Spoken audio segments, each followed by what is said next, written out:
Here's a little bit of a history for me, actually. When I saw the trailer, when I went to see Ratatouille in theaters, I did see the trailer for Wall-E, which was going to be the next Pixar film that was coming out.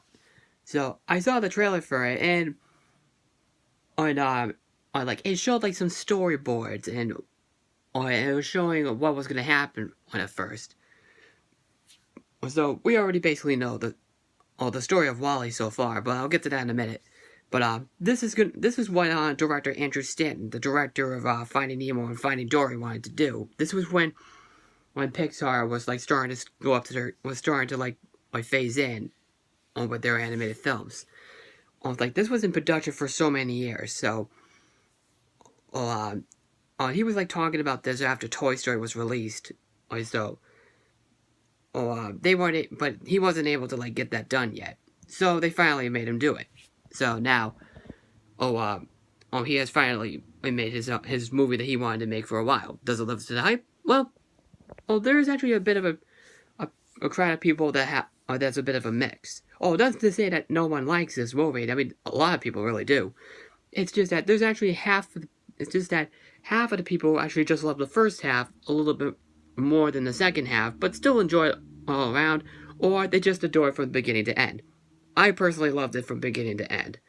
And actually, I mean, why not? It's a great love story of our two main characters. Well, the story is about a robot named Wall-E. He's basically the only robot that's living on planet Earth because everyone left because the entire planet is completely polluted. So he's basically doing his regular day job of collecting garbage and actually kind of making and putting it somewhere else, making it into buildings or something, kind of like making Lego sets or something in a way. But one day there's a robot named Eve that comes into Earth and tries to see if there's any plant lives or anything that's actually growing, so that way, or she can go back into outer space and to her commander. So a lot of the film, Wall-E is actually trying to form a friendship with her, and it seems really adorable. There's actually a little bit of a running thing that's going on, was Wall-E being a huge fanboy of Hello Dolly, or that famous musical movie. Since he's been a big fanboy of that movie, it's like how I'm a big fanboy of Who Framed Roger Rabbit. But he is because ever since he watches that movie, he sees the two main couple characters, which I have never seen. I have never seen that movie before in my life. But he sees the two main couple holding hands with each other, and he tries to do that with Eve, and it doesn't seem to work. And it doesn't seem to work very well. So when he shows her the planet, she basically goes into standby mode and waits for the ship to come back. And Wall-E, for the last couple of days, starts to hang out with her, and there's actually really some cute humor to go with it. So what do you call it? So one day he sees the spaceship and he tries to chase after Eve, and then he goes into outer space and you see some breathtaking visuals. The breathtaking animation that you see is from going through outer space and seeing him going through the galaxy and planets and stuff. It's really cool. And then they actually go to the big ship where all the humans are now these days. So, sorry. So, Eve is being transported into the captain of the ship named Captain McCree, played by Jeff Garlin from the Goldbergs and Daddy Daycare. Jeff Garlin in the Pixar film sounds awesome because he's a really funny actor. So along the way, Wall-E does actually meet a couple of human characters, like John and Mary, played by John Ratzenberger. The character John is played by John. Well, obviously, it's the same actor who plays P.T. from A Bug's Life and Ham from Toy Story and Mac from Cars.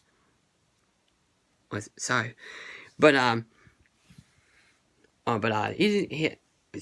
follows him to see the captain, and then this robot person who comes in and basically doesn't want the people to go back to Earth because he's trying to complete his mission. And then it's basically like the Pixar version of 2001: A Space Odyssey, which I have never seen yet. But I heard it was something like that. The robot was like pretty the bad guy was basically the same thing as that character.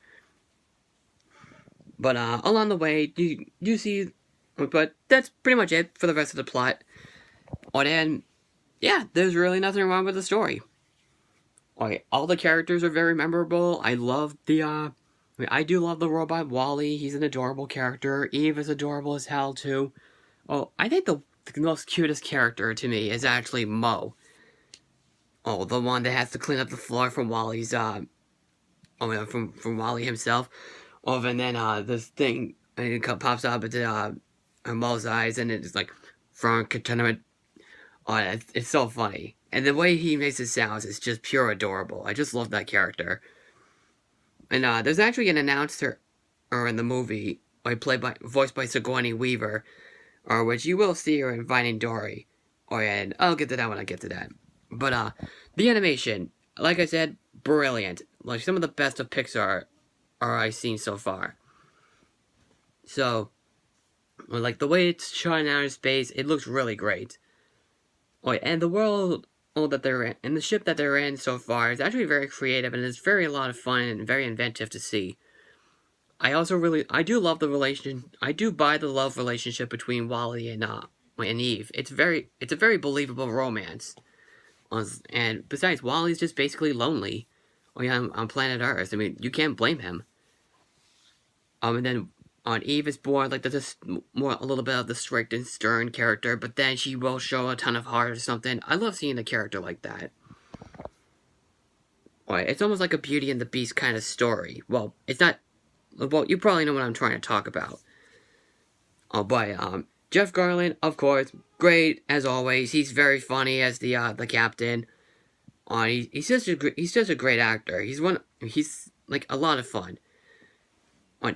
If there was any nitpicks I have with this movie, it's that there are some live action scenes in this movie, which it kind of feels distracting. Like there's one character played by Fred Willard, and he's the basic CEO of By and Large, which is kind of like Walmart or Sam's Club or BJ's. Well, actually, it's basically the Pixar version of BJ's. And it just doesn't kind of match the tone of what it's going. I mean, I know what they're trying to do, but why add live action scenes? You can fully animate it, but whatever. It's a Pixar, but whatever. It's a nitpick, because it doesn't happen very often. But overall, I think I like this one just a little bit more than Finding Nemo. And I know that sounds crazy, but it is but when you think about it, it's a really great it's a really great film. And it's actually one of the best romantic films you want to see. Hell, you can even watch it for Valentine's Day or for an actual anniversary, like wedding anniversary. So if you haven't seen the film yet, it is definitely worth watching. But if you have seen it, what did you think about it?